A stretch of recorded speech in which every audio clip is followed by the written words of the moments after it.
Hola chicos, ¿cómo están? Pues en esta ocasión vamos a platicar de una técnica que hoy en día está muy de moda y es la famosa PCR. Vamos a ver en qué consiste. En esta clase hablaremos de aspectos generales acerca de esta reacción PCR. ¿En qué consiste la reacción en cadena de la polimerasa? Esto no es más que aislar segmentos específicos, ¿sí?, con ayuda de una ADN polimerasa. ¿Sí? Comúnmente la que utilizamos se llama TAC, por eso le decimos que es la TAC polimerasa. Pero aparte de que logramos aislar, también logramos obtener grandes cantidades de copias. En cuestión de copias de un gen, estamos obteniendo incluso hasta billones, ¿sale? Como vamos a observar, esta reacción está basada básicamente en el proceso de la replicación, es decir, tomando en cuenta cómo se lleva a cabo el proceso dentro de la célula, es muy parecido a como nosotros lo podemos alcanzar o lograr dentro de un tubito, ¿sí? Es una técnica in vitro. Entonces, realmente vamos a ver que nosotros logramos producir billones de copias, ¿sí? Porque este tipo de reacción es de tipo exponencial. Quiere decir que a partir de una molécula, ¿sí?, con ayuda de esta DNA polimerasa, voy a obtener 2 copias. Y a partir de estas 2 copias, estas me sirven de molde y entonces voy a obtener 4, y de 4 a 8, y de 8 a 16, y 16 a 32, y así me sigo. De tal manera que al finalizar mi reacción, yo voy a tener billones. ¿Estamos? Entonces aquí yo les estoy haciendo una comparativa, ¿no? Para que ustedes observen que en realidad estamos viendo el mismo proceso, ¿sale? Fíjense, si ustedes recuerdan en sus clases de biología molecular, hablábamos de que la replicación es de tipo ¿qué? Semiconservativa. Es decir, la misma cadena se abre y a su vez cada una de las hebras sirve como molde para sintetizar una nueva, ¿sí? Esa es la semiconservativa. Aparte, vamos a ver que, por ejemplo, en el caso de la replicación in vivo, aquí se va a requerir un conjunto de enzimas. ¿Como quiénes? Vamos a recordar un poco las helicasas, las topoisomerasas, las proteínas SSBP, las ADN ligasas, las primasas, etc. Es decir, requerimos una batería importante de enzimas. ¿Qué otro tipo de enzima, que es la principal en este caso? Pues las DNAs polimerasas, ¿sí? Y recuerden que se utilizan diferentes tipos, ¿no? Si son procariotas, la 1 y la 3, y si son eucariotas, está la alfa, la delta, la gamma, etcétera, ¿no? Hablamos que hay hasta 15 diferentes. El proceso dentro de la célula, vamos a hablar que es en promedio 37 grados centígrados. Y esto digo en promedio porque recuerden que hay organismos como algunas bacterias, por ejemplo, que pueden incluso tener su temperatura óptima 25 grados. Entonces esto es nada más como una referencia. Y aparte, ¿no?, esto es muy importante, para que pueda llevarse a cabo el proceso de replicación, la DNA polimerasa requiere ¿de qué? De un cebador. Ahora vamos a la parte in vitro. Entonces, no porque sea in vitro va a cambiar el tipo de replicación. La replicación sigue siendo de tipo semiconservativa, ¿sale? Ahora bien, ustedes lo que están observando es que, a diferencia de la que se lleva a cabo en la célula, en la del tubito, no vamos a requerir usar todo este conjunto de enzimas, ¿sí? En lugar de las enzimas, realmente nosotros sustituimos de algún modo su función utilizando un juego con diversas temperaturas. ¿Por qué razón? Porque si ustedes se dan cuenta, por ejemplo, las helicasas, ¿cuál es su función principal? Su función principal, ¿cuál es? La de romper los puentes de hidrógeno y desnaturalizar. Obviamente aquí también entrarían las proteínas SSB. Entonces, esto para mantenerlas de este modo linearizadas para que los oligos puedan unirse, ¿sale? Pero entonces, esa función de las helicasas, ¿quién la sustituye? Pues en este caso la de 90 grados. Estamos desnaturalizando a esta temperatura, ¿sale? Bien, la siguiente, que este juego o este rango de temperaturas, que es de 60 a 65 grados, realmente esto vendría en este caso, a sustituir la función de la primasa. Y en este caso, si ustedes recuerdan, la primasa se encarga de colocar los cebadores o los iniciadores de manera aleatoria en toda la cadena a replicar. Bueno, en este caso no utilizamos una primasa como tal, sino más bien nosotros haremos la función de primasas, porque en realidad nosotros somos quienes diseñamos los cebadores y los mandamos a sintetizar de manera química, de tal manera que lo que nos devuelven es un polvito en forma de liofilizado, el cual lo tenemos que resuspender y llevar a una concentración final para que pueda actuar en este proceso o igual incluso en estado líquido, depende del proveedor, ¿sale? El cebador es algo que nosotros vamos a diseñar, es lo que se conoce como el diseño de los primers, ¿sale? Ese cebador tiene otros nombres, como ya bien lo mencioné, el primer, el iniciador o el oligonucleótido, ¿sí? Entonces aquí es donde va a entrar precisamente el diseño de los primers. Bueno, si ustedes se dan cuenta aquí, las enzimas que hemos mencionado en la parte del tubito, pues realmente no hemos mencionado a ninguna, pero bueno, no es que no se requiera ninguna, aquí sí está la que se requiere y es una DNA polimerasa, pero ojo, no es cualquier DNA polimerasa, debe ser una que resista ¿qué? A las altas temperaturas, ¿sale? Entonces, esa tiene la particularidad, al igual que las DNAs polimerasas de la célula, a unir ¿qué? Los nucleótidos trifosfato. Acuérdense que estos, los DNTPs, son el sustrato de las DNAs polimerasas, ¿sale? Acuérdense, la letra D significa desoxi, la N puede significar cualquiera de los 4 nucleótidos de adenina, guanina, citosina o timina, y que estos tienen que tener ¿qué?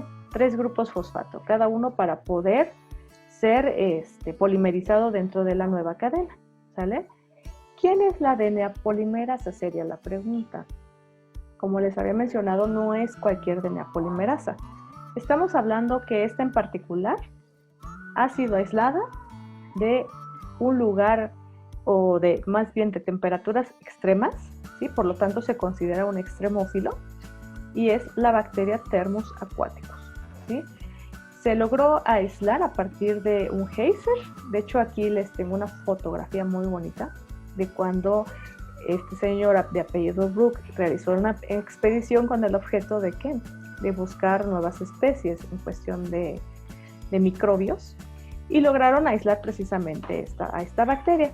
Y acuérdense que, por ejemplo, si una bacteria resiste altas temperaturas, quiere decir que su maquinaria enzimática también tiene la capacidad de soportar sin desnaturalizarse, cosa que nuestras enzimas simplemente aumentaríamos un grado y ya tienen problemas, ¿no?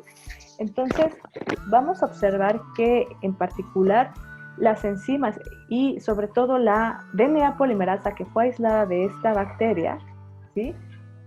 Tiene la capacidad de soportar desde un rango de 25 hasta 90 grados sin desnaturalizarse.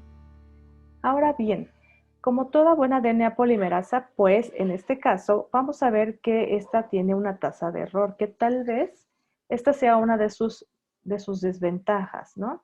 Porque va a colocar un nucleótido erróneo por cada 9000, ¿sí? Entonces realmente esto hace que su tasa de error pues, sea elevada, ¿sale? Entonces esto nos lleva a que tiene una baja fidelidad, ¿ok? Si nosotros observamos aquí la vida media de nuestra enzima, vamos a ver que arriba de 90 grados, ¿sí? Empieza a disminuir. Aquí estamos viendo que hasta 92.5 grados centígrados tiene una temperatura media de 130 minutos, ¿no? Y por ejemplo, si aumentamos, esto disminuye considerablemente, razón por la cual nosotros lo que hacemos es más o menos trabajar a temperaturas abajo de 90 o a partir de 92 hacia abajo para que nosotros aumentemos la vida media de nuestra enzima. También esa es la razón por la que ustedes van a ver que en teoría utilizamos de 30 hasta 35 ciclos en esta reacción de la PCR. La PCR se basa en eso, en ciclos. En el ciclo de desnaturalizar y después sigue el paso de la hibridación y luego el paso de la elongación. Y esto se debe de repetir de 30 a 35 veces. ¿Sale? Ahora bien, ¿cuál es la velocidad con la que ponen o con la que polimeriza esta TAC polimerasa? Valga la redundancia. Vamos a ver que arriba de 55 grados, por ejemplo, aquí ven que a 22 grados no le gusta mucho el estar polimerizando, ¿no? O estar haciendo la reacción, realmente casi no está poniendo nada a esa temperatura. Pero si empezamos a subirle la temperatura, vamos a ver que aumenta la velocidad por segundo, ¿sí? Y esto hablando por cada molécula de enzima. Entonces, aquí vemos que a 75 grados incluso es mucho mejor, ¿no? Pero bueno, aquí siempre va a ser recomendable que ustedes al momento de trabajar con cualquiera de estas TAC polimerasas, aquí les digo cualquiera de estas porque en realidad cada proveedor tiene su propia TAC, ¿no? Y nos vende su versión de la TAC. Entonces siempre va a ser indispensable que ustedes revisen la hoja técnica, donde vienen especificados datos como de este tipo. Les va a decir que su TAC es muy sensible, es decir, baja su vida media a partir de 92 grados, por ejemplo. Entonces hay que trabajarla a menos de esa temperatura. Les va a decir que en este caso su temperatura óptima de polimerización va a ser de 72 grados, hablando de las comunes, ¿no? 72 grados centígrados, y que en esa van a tener la máxima tasa de extensión y otras particularidades que ustedes deben de tomar en cuenta al momento de hacer su PCR. Ahora bien, esta es una propiedad que, aunque no voy a hablar de ella ahorita en este momento, sí la vamos a retomar cuando veamos el tema de la clonación, ¿sí? Porque precisamente eso vamos a ver que es un producto que podemos aprovechar, ¿sí? en esa técnica. Bien.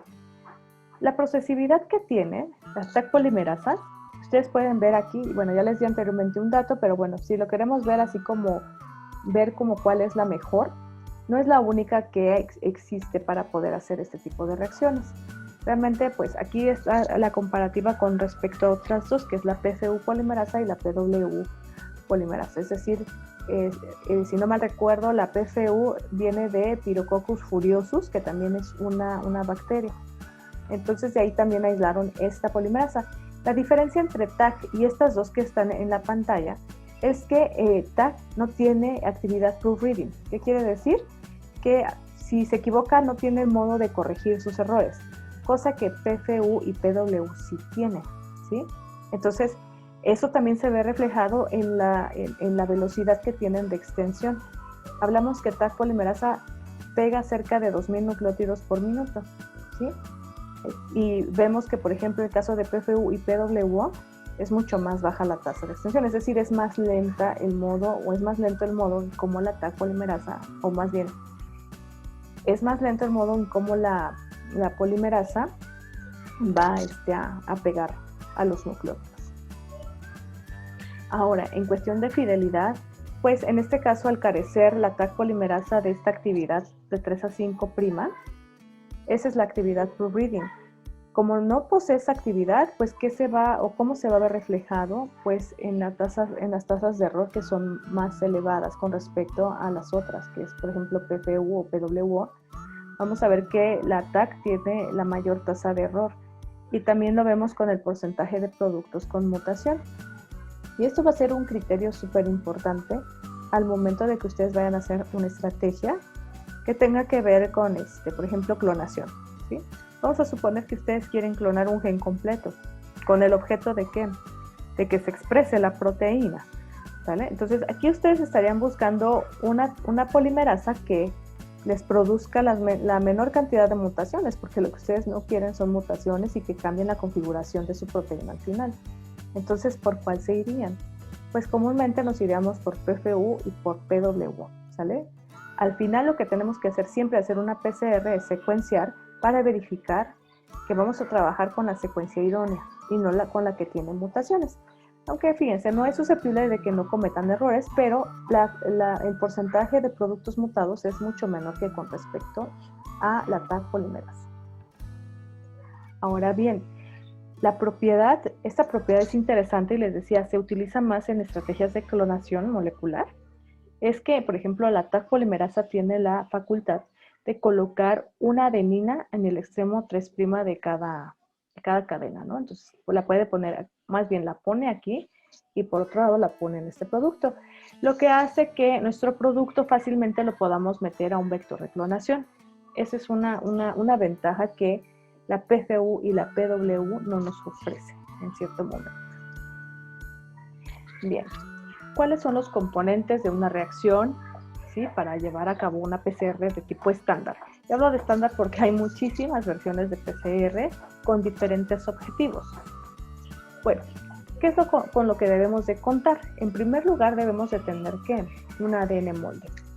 Hablamos de que las cantidades que utilizamos suelen ser mucho menos de 1 miligramo, es decir, estamos en términos de microgramos, incluso hay quienes usan hasta nanogramos, ¿no? Y sale. El ADN molde, ¿quién vendría siendo? Si tomamos en cuenta el caso que estamos viendo, en este caso el ADN molde sería ¿quién? Sería el ADN genómico de nuestra bacteria, ¿no? De Bacillus thuringiensis. Tendríamos que hacer una extracción del ADN y de ahí tomar una pequeña alícuota y ponerlo porque este es nuestro ADN molde, ¿sí? Ahora bien, necesitamos un juego de primers. Ese juego de primers ahorita lo vamos a ver. Necesitamos un par, uno que vaya de izquierda y el otro que vaya a la derecha, de tal manera que estos nos van a delimitar de dónde a dónde yo quiero amplificar, ¿vale?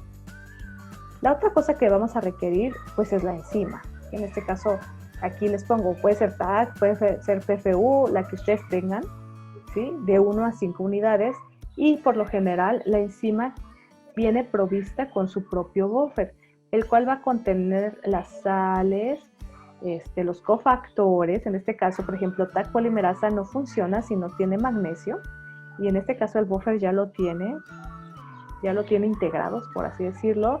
Tiene pues el buffer que va a amortiguar los cambios de pH, etcétera, y la cantidad de sales que requiera para poder hacer la reacción con eficiencia. Siempre hay que checar, o siempre hay que utilizar más bien esos buffers que vienen de la mano con cada enzima, ¿sí? Eso es algo que ustedes van a observar. El momento que ustedes pidan su TAC polimerasa, les va a llegar en pareja, ¿no? Viene su enzima y viene acompañado de su buffer, viene en un tubito aparte. Cualquier enzima que ustedes trabajen con biología molecular, siempre se las van a proveer de esa manera, en la enzima más su buffer. Entonces hay que utilizar para cada enzima, es decir, no voy a utilizar el buffer de PFU cuando estoy usando TAC, porque aparte, por ejemplo, PFU, en este tipo de enzima, las que actualmente venden ya están manipuladas genéticamente y realmente incluso llegan a no requerir magnesio, por ejemplo. Entonces es importante que chequemos ese aspecto. Ahora bien, los NTPs, estos siempre los tenemos que suplementar de manera equimolar, es decir, tengo que poner la misma cantidad del ATP, del DTTP, del GCTP y del GTP, ¿sí? Para que pues se pueda llevar a cabo la reacción sin ningún problema, ¿sí? Generalmente ya nos venden la mezcla tal cual, nada más para ponerlo directamente en el tubo de PCR. Y ese tubo de PCR, pues, es como el que tenemos en la pantalla. Son microtubos, y digo microtubos porque apenas alcanzan los 200 microlitros de capacidad, ¿sí? De volumen. Entonces, estos se caracterizan por ser o tener más bien una capa muy delgadita de plástico, ¿sí? Que es lo que va a permitir precisamente el intercambio de calor con que este intercambio de calor, pues esa temperatura que sube y que baja precisamente lo hace el termociclador. El termociclador viene siendo el aparato que tiene esa capacidad de subir y de bajar las temperaturas en cuestión de segundos. Incluso las nuevas tecnologías ni un segundo se tarda, ¿no? A veces son milisegundos, por ejemplo. Esos obviamente son mucho más costosos, ¿no? En cuestión de economía. Pero bueno, estos son los elementos que requeriríamos nosotros para llevar a cabo una reacción de tipo estándar. Ahora bien, ¿cuáles son los pasos que se llevan a cabo en la PCR? Si nosotros vemos, les voy a ir aquí platicando el video, pues resulta que nosotros aquí ya tendríamos puesto nuestro DNA molde. En este caso están ustedes viendo el DNA genómico. Entonces, el siguiente paso aquí, más bien el primer paso que tenemos que llevar a cabo es la desnaturalización. En el termociclador nosotros vamos a colocar la temperatura, ¿no? 90 grados centígrados, puede ser que iniciemos en el primer paso con 1 minuto. ¿Para qué? Pues para que en este caso el 100% del ADN genómico se abra, se separe, se desnaturalice, ¿sale? Entonces, esto sobre todo es para que venga el siguiente paso, ¿sale? En el video ustedes están viendo aquí que se empieza a calentar la hebra y empieza a separarse, ¿sí? Se rompen los puentes de hidrógeno naturalmente. En este punto ustedes están viendo cómo los oligos, primers o cebadores empiezan a buscar dónde complementarse y se unen específicamente, ¿sí? Esa es la ventaja que nosotros tenemos, que podemos diseñar unos cebadores que sean bien específicos para la región que nosotros queremos amplificar. Siguiente paso es la extensión. Una vez que ya se pegaron en ese punto, la DNA polimerasa reconoce y entonces si está en sentido de 5 a 3', y aquí tendríamos de 5 a 3', ¿qué va a pasar? Que empieza a hacer la elongación. Fíjense, esto es importante porque en el primer ciclo, ustedes ven ahí las polimerasas se siguen derecho, ¿sí? Y eso es lo más normal. Se está creando en ese caso algo así llamado como productos largos, ¿sale? Entonces, eso sería en el final del primer ciclo. Estaríamos obteniendo 2 moléculas a partir de una sola, pero uno es un producto largo y se dan cuenta, este es el producto que ya inició con el primer, al igual que este. ¿Sí? Este es sigue siendo el ADN genómico, ¿ok? Segundo ciclo, bien, igual, desnaturalizamos otra vez, abrimos, vienen los primers, se vuelven a unir, si se dan cuenta están en la misma posición, aquí y este de acá, y entonces la polimerasa vuelve a hacer el proceso de elongación a 72 grados, es la extensión. Fíjense, si se dan cuenta en el segundo ciclo, como que ya empiezo yo a delimitar mi producto, ¿sí? Obviamente se siguen sintetizando estas moléculas llamadas largas, y esto lo vamos a tener, pero fíjense, tercer ciclo, volvemos a desnaturalizar, volvemos a enfriar para que los oligos, cebadores o primers se vuelvan a unir, se pegan, o se hibridan y volvemos a tener extensión. Si se dan cuenta, aquí yo ya tengo los productos que a mí me interesan, estos productos cortos, ¿sí? Estos son los productos que son mis target, mis blancos. Entonces, esto es lo que me interesa que se empiece a reproducir, a amplificar. Sin duda, los productos largos van a estar presentes, pero fíjense que pasa algo curioso, ¿no? Con el paso de los ciclos, los que más llegan a reproducirse en este caso son los productos cortos, ¿sí? Y me refiero al producto corto, al amplicón que genero y es el que a mí me interesa, ¿sí? De tal manera que si nosotros hacemos esto por 30 o hasta 35 ciclos, lo que yo voy a obtener realmente por cada molécula, ¿sí?, que yo esté amplificando, hasta más de 1.000 millones de copias, ¿sí? Ahí estamos viendo cómo se lleva a cabo el quinto ciclo, por ejemplo, igual, ¿no? A 60 grados es la temperatura de anillamiento, de hibridación.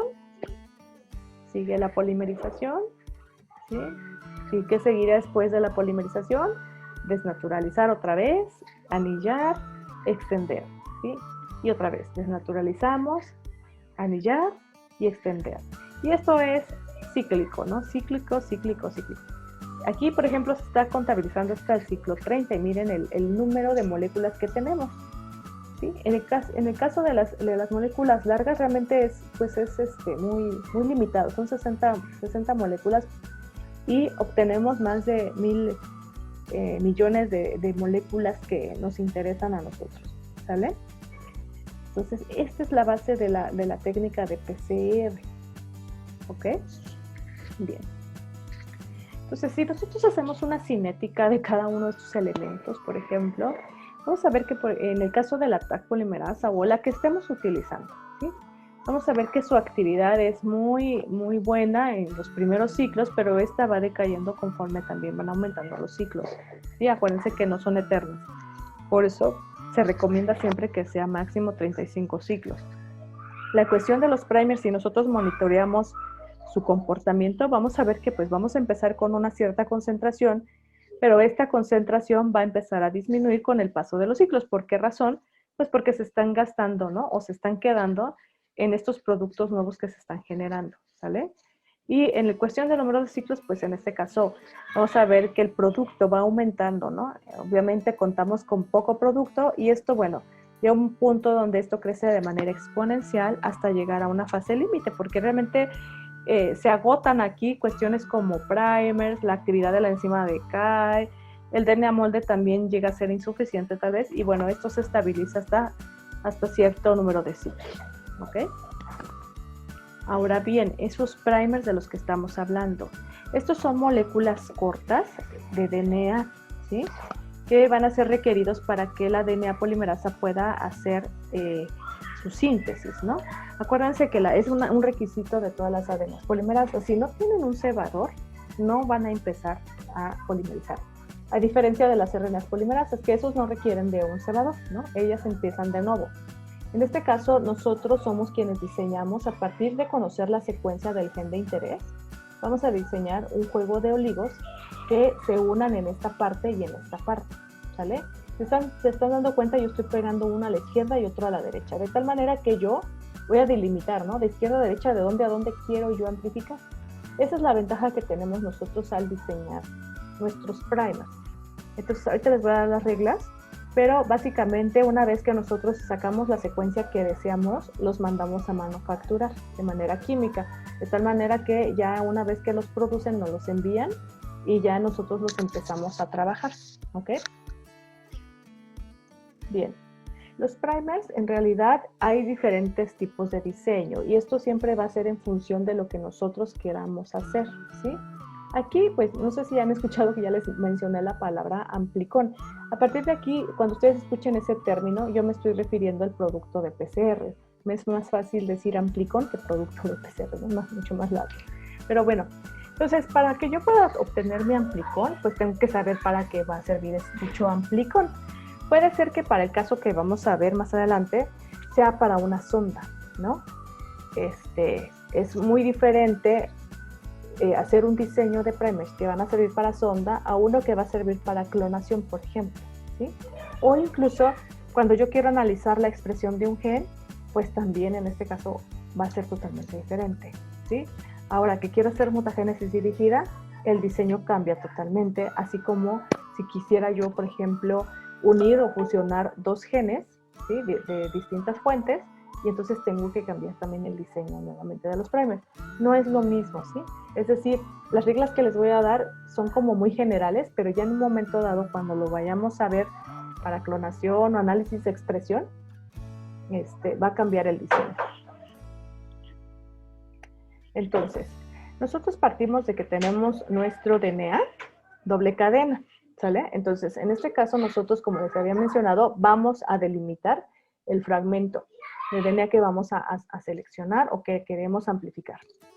Entonces, aquí vamos a ver que necesitamos un primer que hibride, ¿sí? O que se una o sea complementario a la parte izquierda donde nosotros queremos amplificar y otro que sea complementario a una de las cadenas en el lado derecho, de tal manera que yo sepa que esto va de aquí a acá, ¿sale? Entonces, la nomenclatura en realidad no es tan relevante, pero en un momento dado muchos le han puesto, como ya es como clásico, le han puesto el término forward y por el otro le han puesto el término reverse. Ya más adelante vamos a ver por qué reverse, ¿no? Y la razón principal es porque el diseño no lo hacemos considerando las dos cadenas de DNA. Si recuerdan ustedes, siempre les dije desde un principio, olvídense que vamos a estar trabajando con la información de las dos hebras, no. En realidad vamos a trabajar con la secuencia, en este caso la que va de 5 a 3', y sobre esta vamos a hacer nuestro diseño de oligos. Entonces, vamos a hablar un poco de las reglas generales que necesitamos aplicar para el diseño de los primers. Como ustedes pueden ver, aquí tenemos un juego de primers, tanto el de la izquierda como el de la derecha, y estos están obviamente sobre lo que sería la cadena base, que es la de 5', 3', porque en realidad así hacemos nuestro diseño, ¿sale? Entonces, realmente un cebador, ¿sí? O un oligonucleótido, así como es el término oligo, se refiere que es un fragmento corto de, ¿sí? En este caso va a ser un fragmento corto de DNA, que va a ser complementario a una de las cadenas, ¿sí? Del ADN molde. El tamaño ideal que buscamos al momento de diseñar, pues tiene que ir más o menos de 20 a 30 pares de bases, ¿vale? Ahora bien, este concepto, si ustedes lo recuerdan, lo vimos en biología molecular, en la parte de la desnaturalización, si ustedes recuerdan, es la temperatura media en la cual nosotros vamos a ver el 50% del material genético desnaturalizado. Esto obviamente aplica para cadenas o fragmentos cortos de DNA, ¿sale? Aquí el criterio más importante se puede decir que es eso, que la TM debe ser igual aquí e igual acá, ¿sí? Esto sí es, acuérdense que en el paso de la hibridación, los dos primers tienen que hibridar al mismo tiempo. Entonces, si aquí hay variaciones en la TM, puede que a 60 grados, vamos a suponer, que hibrida perfecto el forward, pero resulta que el reverse necesita más temperatura para hibridarse, entonces a 60 grados no lo vamos a obtener. Entonces ahí es donde entra este criterio. Les digo, para mí es como el más importante antes que de los demás, ¿sale? Ahora bien, ¿qué es la pinza o el clamp? Generalmente se dice que para que la ADN polimerasa agarre con fuerza, ¿no?, al cebador o a la parte iniciadora y que se siga de corrido para la síntesis, se dice que en este caso el oligo debe terminar con una pinza de citosinas o guaninas. Pueden ser 2, pueden ser 3, puede ser una combinación de una con otra. Eso va a ser indistinto. Aquí, pues obviamente tendríamos que buscar en el ADN algo que pues sea complementario a eso, ¿no? No es que nos los vamos a sacar de la manga. Cada vez que nosotros hagamos un diseño, vamos a buscar terminar por el lado 3', en este caso con una pinza de 3 citosinas o guaninas. Y en el caso del reverse, en este caso la pinza tiene que quedar de este lado, ¿sí?, para que en este caso hibride con este oligo. Esto es la pinza, ¿sale? Ahora, si en un momento dado ustedes diseñan el primer y no termina en pinza, no hay ningún problema, ¿sí? Nada más se dice que es como que lo que le da más fortaleza a la polimerasa para como agarrarlo con fuerza, ¿no?, con más firmeza en ese punto y que empiece a polimerizar. Pero bueno, si en un momento dado les digo, si no lo logran, no es de que no les va a dar la PCR, sí les va a dar, o sea, pero a lo mejor la eficiencia va a bajar un poco, ¿no? Ahora, el otro punto o aspecto importante es el contenido de guanina y citosina. Este debe de ir del 45 al 55%. ¿Por qué no más? Porque si aumentamos la cantidad de guanina y citosina, pueden pasar dos cosas: que el mismo primer le cueste trabajo hibridarse, o que una vez que se hibrida lo puede hacer de manera inespecífica, y que en un momento dado, si nosotros queremos desnaturalizar, ¿qué va a suceder? Que en realidad vamos a requerir de mayor energía para poder desnaturalizar, ¿sí? Eso hace que se complique la PCR, ¿no? Y en esos casos, cuando estamos trabajando particularmente con un gen que tiene una gran cantidad de guanina y citosina y que por más que le hicieron, no encontraron el modo de bajar ese contenido, les quedó de 60 a 65 grados, y obviamente lo van a ver reflejado en momentos del PCR, no va a ser tan sencillo hacerlo. Pues en ese caso tendremos que utilizar agentes que precisamente abatan el punto de fusión. En ese caso, pues tendríamos que utilizar agentes como, en este caso, el DMSO, ¿sí?, que son o se clasifican para este tipo de reacciones como coadyuvantes, ¿no? Les van a ayudar a la reacción para que se pueda llevar a cabo, ¿sale? Entonces, estos serían como las reglas generales. Les decía, la más importante en particular, yo creo que es la TM. Una vez que nosotros hacemos nuestro diseño de oligos, hay que evaluarlos. Y para eso les voy a dejar esta página, que ustedes la pueden googlear, o decir otra vez el término googlear. Ponen Oligo Evaluator de Sigma Aldrich y les va a llevar a esta página, donde ustedes van a poder, en este caso, introducir las secuencias de sus primers, ¿vale? Entonces, en este campo pueden observar que estoy depositando una de las cadenas, ¿sí? Pero si en este caso vamos a hacer el análisis de dos cadenas, en este caso son los dos primers, aquí le vamos a cambiar, ¿sí? Aquí le puchamos o le damos clic en esta parte y le decimos que queremos analizar dos secuencias. Entonces, en vez de un campo de análisis, me va a aparecer un segundo campo. En cada uno hay que poner una secuencia muy independiente, ¿sí? Una vez que las colocamos, les damos calcular, ¿sí? ¿Y qué va a hacer al momento de calcular? Pues no es que más que darnos un reporte de los datos que nos interesan, como por ejemplo nos va a decir el tamaño, la temperatura media, el porcentaje de guanina y citosina, si encontró la famosa pinza de guanina citosina al final de nuestro primer. Y bueno, este que yo considero de los más importantes, las estructuras secundarias y dímeros de primer. ¿A qué se refiere uno? ¿A qué se refiere el otro? Estructuras secundarias quiere decir que el mismo primer que tenemos aquí, ¿sí? No estamos hablando de que combina los dos que ponemos, no, el primer, el forward y reverse, no. El mismo forward ¿sí? Hace un análisis de él mismo y calcula si ese mismo primer tiene posibilidades de que se forme una especie como de hairpin, ¿no? Horquilla, como se muestra en la figura. ¿Sí? Entonces nos dice que en este caso sí, el primer que estamos analizando para el ejemplo de la pantalla, ¿sí? Entonces nos dice que que va a formar estructuras secundarias de forma moderada.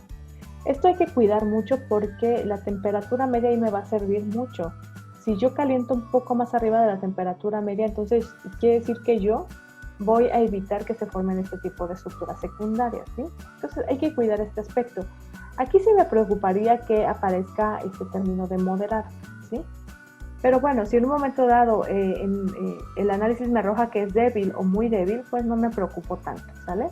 Pero si en un momento dado me dice aquí que es moderado, lo ideal sería buscar otra región para hacer ese primer, ¿sí? Variarle un poco, acortarle la secuencia o moverme hacia la izquierda o moverme a la derecha para elegir en este caso la región del primer, ¿ok? Ahora bien, el mismo primer también me calcula si ese mismo primer tiene la capacidad como de pegarse consigo mismo, ¿vale? Y en este caso pues se muestra lo que pasaría si el mismo primer se pega consigo mismo. Aquí se están pegando, es el mismo primer, no sé por qué es el forward, se pega con otro forward. Y entonces se unen. ¿Y qué estarían formando aquí? ¿Qué es lo que observan? Ah, bueno, se observan ustedes que se forma un cebador, ¿sí? Porque en este caso va de 5', dice la polimerasa. Pues aquí hay una molécula de doble cadena seguido de cadena sencilla, ¿sí? Aquí reconoce que hay una posibilidad de hacer elongación y dice, sí, aquí viene de 5 a 3', pues me voy para acá, ¿no? Ah, pero también después viene otra polimerasa y dice, ah, mira, aquí hay un cebador y hay posibilidad de elongar aquí porque va de dirección de 5 a 3' y elonga aquí. De tal manera que lo que yo tengo es un mini producto, pero hecho a base de primers, ¿sí? Estos son los dímeros de primers. Por esa razón hay que cuidar, ¿sí? Utilizando este tipo de herramientas que les decía, para que nos diga si nuestro primer en particular, por ejemplo, el forward, si forma dímero o no. Entonces, en relación, o el criterio más importante aquí, es que no forme. Si en un momento dado me dice que sí forma, lo más recomendable es volver a hacer un diseño de primers cambiando la región, ¿vale? Ahora bien, aquí tiene un término que ustedes ya vieron en la página del NCBI y es el análisis BLAST. Aquí es un ejemplo de cómo se podría aplicar ese análisis de BLAST, ¿sí? Esto nos va a ayudar a saber si nuestro primer es específico tanto para el gen como para el organismo de interés, ¿sí? Una vez que yo hago esto, yo le digo aquí sequence y me lleva o me redirige a la página del NCBI donde me va a hacer un análisis de este oligo y me va a decir, tu oligo se une o se alinea perfectamente con catalasa de Bacillus thuringiensis. Entonces eso a mí ya me da como cierta tranquilidad de que mi primer es específico, ¿sí? Me preocuparía si en un momento dado me dijera, este es para superóxido dismutasa de Bacillus thuringiensis, pero resulta que yo lo diseñé para catalasa, ¿no? Entonces ahí sí me preocuparía porque ¿qué está pasando? Entonces por ahí estoy tomando una zona que es conservada para las enzimas de esta naturaleza, por ejemplo, ¿no? Entonces hay que buscar otra opción de diseño, ¿vale? Eso lo vamos a ir viendo ya con la práctica. Bien, y finalmente, una vez que realizamos PCR, si recuerdan ustedes en el pequeño video que les mostré, ¿sí? Había una parte o una sección que se producían productos largos, ¿sí? Aparte del amplicón que a mí me interesa trabajar, ¿sí? Entonces, si yo hago electroforesis, lo más seguro es que esos productos largos yo no los voy a poder visualizar porque la cantidad que tenemos es muchísimo menor, ¿sí? Y obviamente, ¿qué sí podemos ver? Pues en este caso sí podemos ver el producto de PCR porque resulta que sí se forma la banda. Una banda que al momento de ponerlo en contacto con bromuro de tirio o con el Cybergreen y ponerlo y visualizarlo a través de un transiluminador con luz ultravioleta, voy a poder ver bandas como este tipo, como en la imagen, ¿sale? Pero ¿qué pasa si, por ejemplo, mis primers son como medio inespecíficos y en vez de un amplicón obtengo un montón de amplicones, ¿no? Como aquí, ¿no? se ven varias bandas, ¿no? Suponiendo que este es un PCR, pues los primers son muy inespecíficos, me están dando varios productos. Pero yo sé por comparación con el de peso molecular, vamos a suponer que esta es la banda que me interesa, ¿no? Y los otros productos, pues no me interesan realmente. Entonces, ¿qué es lo que procede? ¿Hago un diseño nuevo de primers? ¿Hago otra PCR, etcétera? No, simplemente aquí, si ya tú ubicaste cuál es la banda que corresponde a tu amplicón, simplemente toma un cúter y corta tu gel en esa parte. Obviamente para hacerlo tendremos que tener un transiluminador que nos lo permita hacer, con todas las condiciones de protección, ¿no? Uso de careta, uso de guantes e incluso uso de acrílico, para que nos evitemos irradiar nosotros directamente con la luz ultravioleta. Entonces, con el cúter cortamos cuidadosamente la banda, ¿sí?, que corresponde a nuestro amplicón de interés, y lo que procedemos siempre es a purificarlo. Y entonces por ahí hay diferentes protocolos para poder eliminar la agarosa y solamente quedarme con mi producto o mi amplicón, ¿sale? Entonces, si se dan cuenta, aquí la electroforesis no solamente me está sirviendo como un punto para observar el tamaño del ADN, ¿no?, o separar en función del tamaño, también me está ayudando como un medio de purificación, ¿sale? Porque al separar las bandas, yo puedo ver cuál es la banda que me interesa y de ahí con un cúter, les repito, la cortamos y nos preparamos a la purificación. Aquí les estoy poniendo dos ejemplos de cómo hacer la purificación. En particular, yo les puedo hablar de este, que es un kit económico y que en un momento dado, en un tiempo de 15 a 20 minutos máximo, nosotros ya obtuvimos nuestro DNA purificado, ¿sí? Trae una solución que nos ayuda a digerir o a eliminar la agarosa, y posteriormente con ayuda de soluciones que nos ayudan a lavar toda esta parte, nos quedamos al final con nuestro producto de PCR. Y otro método del cual les voy a dejar aquí el link, ¿sí? En este caso nos necesitamos solamente un ultracongelador o nitrógeno líquido, cualquiera de los dos. Necesitamos un microtubo, una punta de pipeta con filtro y una centrífuga y algunas soluciones para precipitar, como etanol y una solución de sales. Entonces, realmente es muy sencillo hacer este tipo de técnicas al momento de que nosotros querramos purificar nuestros productos de PCR, ¿sale? Les voy a dejar el link de esta técnica para que la puedan observar y vean cómo se puede purificar. Entonces, hasta el momento sería todo en cuestión de generalidades, y ya en la parte del ejemplo que vamos a hacer, ya van a ir saliendo más dudas tal vez, y es cuestión de que ustedes revisen este material y anoten sus dudas para verlas, ¿sale? Entonces, hasta aquí le vamos a dejar por el momento y nos vemos en la siguiente clase o la siguiente grabación, ¿sale? Saludos.